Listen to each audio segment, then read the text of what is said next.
pas comment t'expliquer le bail. J'étais en train de faire n'importe quoi de ma life, tu vois, genre il y a le tatouage qui m'est tombé sur le coin de la gueule et le truc ça m'a sauvé la vie, tu vois. Donc c'est non seulement je kiffe, mais tu vois, genre j'ai plus le choix, je fais un step baissé, tu vois. Ça va être ça ou ça va être rien, tu vois.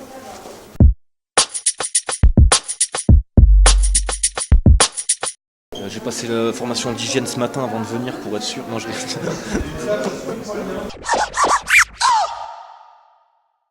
Je sais pas, là, ça fait un quart d'heure, 20 minutes que j'y suis. Je prends une petite demi-heure tranquille, pépère. Je me presse pas, j'aime bien prendre mon temps, quoi.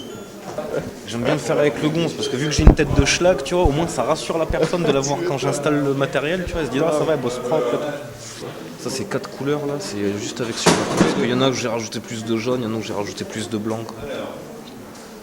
C'est le même principe que ce qu'il va faire avec ses peintures, ses acryliques. Je le fais avec ça. C'est exactement pareil.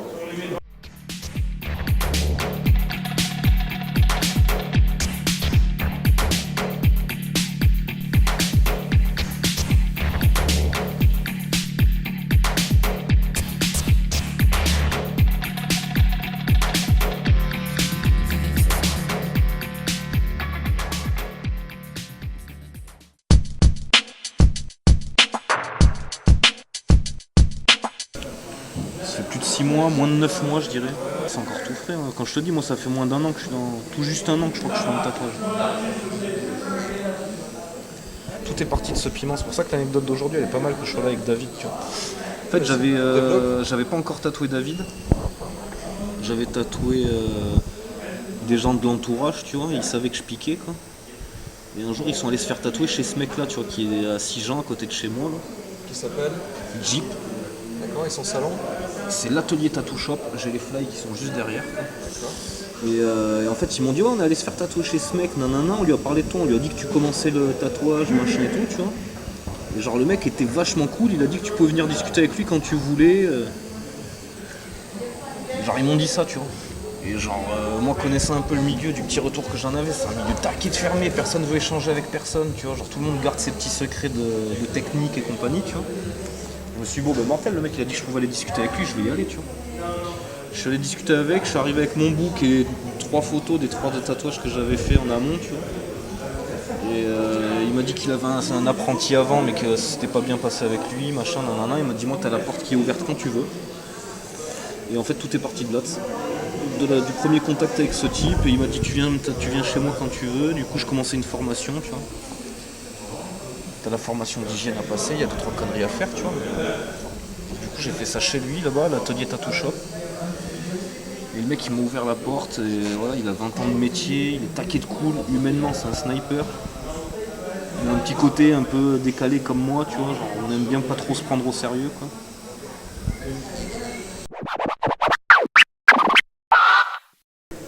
C'est à peu près l'inverse exact.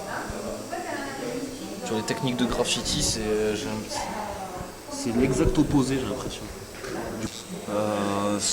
Tu commences une pièce, tu la finis et tu peux pas, enfin tu vois, une fois qu'elle est posée, elle est posée.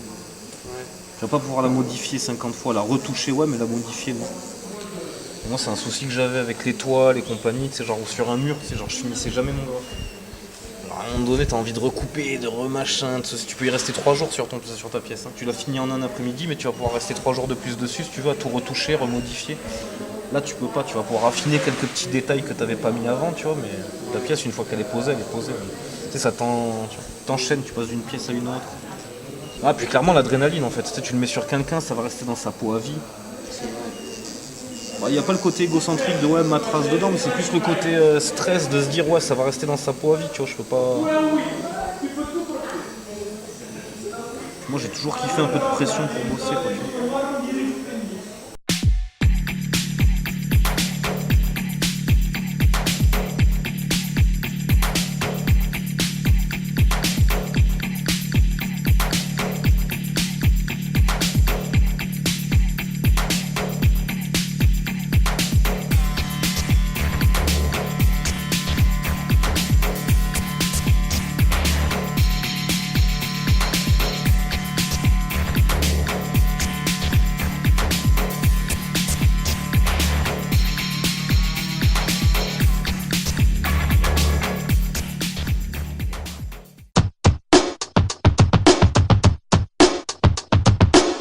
Je connais pas, c'est un schlag.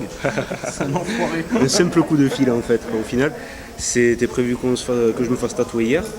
Et comme l'expo était prévue aujourd'hui, il m'a dit, le tatoueur m'appelle, me dit écoute, ça t'intéresse pas qu'on aille à l'expo, comme ça au moins ça permet de faire montrer un peu ça.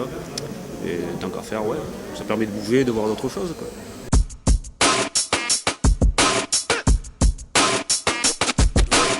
Par Émilie, qui est présente ici aujourd'hui. Ça remonte à combien de temps? Ça remonte à quelques années, vraiment. On était dans le même lycée en fait, quoi. Elle a commencé à tatouer un pote à moi avec qui on était dans le même lycée aussi. Et donc voilà, j'ai trouvé l'image sympa et comme Émilie commençait le tatou, je me suis dit vas-y, chaud.